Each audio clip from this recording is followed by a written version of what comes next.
pretty much every Wednesday at 7 o'clock on the Comcast Community Access channel.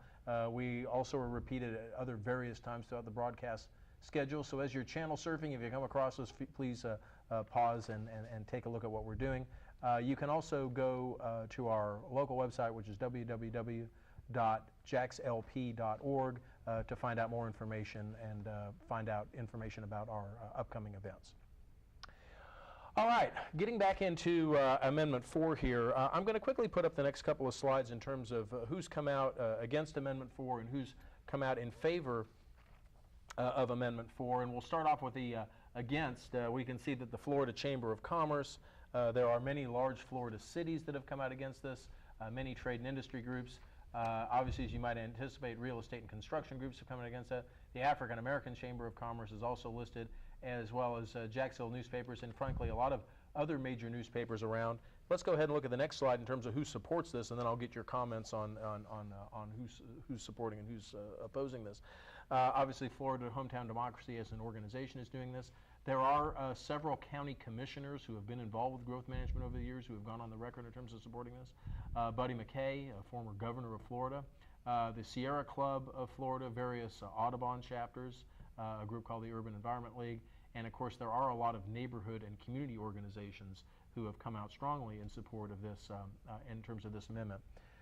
Chuck, what would you say about the organizations that have come out against this amendment, and are there any surprises that the viewing audience might not normally associate with that? I would love to see up there the 1,000 Friends of Florida, one of the state's leading growth management groups who has come out against this. We'd love to see Mayor John Payton against this. As the mayor has gone around trying to fix his budget problems, he's gone around and talked about job producers, and he has included right with his Cecil Field development this voting no on 4, because with it you'll lose jobs, with it you'll create jobs. And so he includes it right in his budgetary process, and he's given all his local officials that work for him the right to go and the authority to go out and speak to this. And why are all the communities against it? Well, the amendment's so poorly written, again, I want to reiterate that it doesn't provide for exceptions for vital community needs, hospitals, police stations, and roads, etc. Those things would need also to come up for a vote of the general public. Now, Ms. Stanko comes up with a point in Mandarin, and I'm not familiar with that office building down there in that situation. But I rest to you that the person living out at Beach Boulevard at St. John's Bluff doesn't care what goes on in Mandarin, won't get educated to that issue, and won't come up to vote for it, which is one of the problems in educated populace. Now, hometown democracy, as ex-Governor Jeb Bush called it, the greatest name for the stupidest idea he had ever heard, because we live in a republic, citizens' republic government, where we have local bodies that we elect that go to speak for the citizenry. And if you don't like what that guy does, you vote him out at the ballot box. And hence we hear a lot of what's going on in Washington, D.C., and who may or may not be voted out at the ballot box. The idea was, in a community such as this, is you'd lean over the fence and you'd tell your neighbor, you know, no, I don't want that development in my backyard. And if he doesn't vote for it, he is accountable. If you leave him on this, with this process here, and it goes to a vote of the general public, you're letting all of these guys off the hook. Okay, because you want to talk about veto power, you're now superseding that these guys are on the record. It won't matter what these guys voted for if the public steps in and changes it or doesn't change it. Okay. And Janet, what would you say about the organizations and individuals that have come out on record in terms of being in support of Amendment 4? Well, Amendment 4 is really about balancing the rights of people against the development community. And when you look at the list of organizations, you get the sense that it's a grassroots organization. We are just people who only stand to gain good government and a higher quality of life, or at least maintain our quality of life. We live here, raise our families here, and pay our taxes here, compared to some of the organizations who are opposing us. Many of them are from out of state and across the country, some of these real estate organizations. Regarding the elected officials, if you Google the campaign donations from elected officials, and I suggest that people do, you just pull up the Board of Elections website.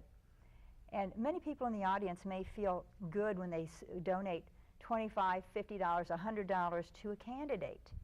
However, if you look at the rundown of donations, $500 donations, which is the max that can go to a candidate, you will see many of these kinds of organizations donating huge percentages in the aggregate, huge percentages of their funding. So whose interest do you think they'll focus on? Dan Davis is one example. Over 62% of his donations come from the development community. So in whose interest will he vote? And so if you look at the list of folks, you see a lot of special interests. That is the folks who are opposing Amendment 4. Those in favor are just regular folks. Not so many trial lawyers, mostly just organizations and homeowners. Okay, well, great.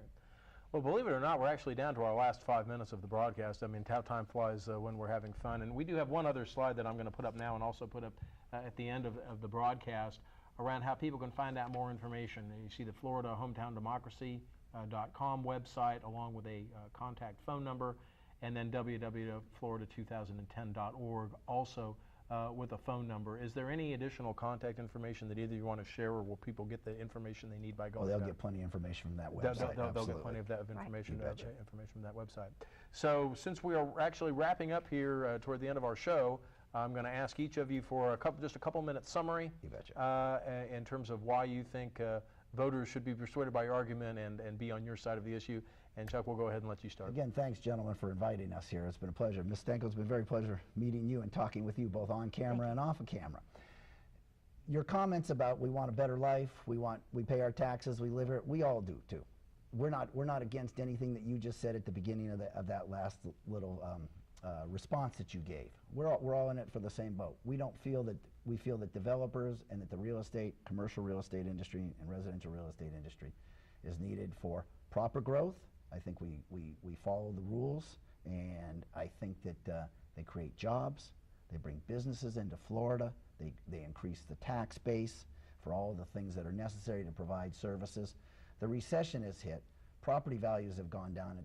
It's a virtual no fault of overbuilding. In the commercial real estate industry, that's not overbuilt. The residential real estate industry is very much overbuilt.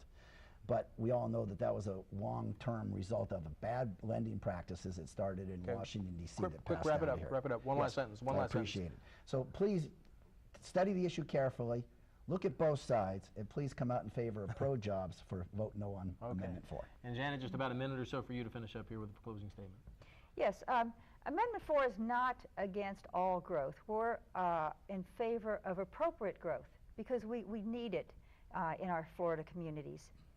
But I ask folks to think of those who own homes.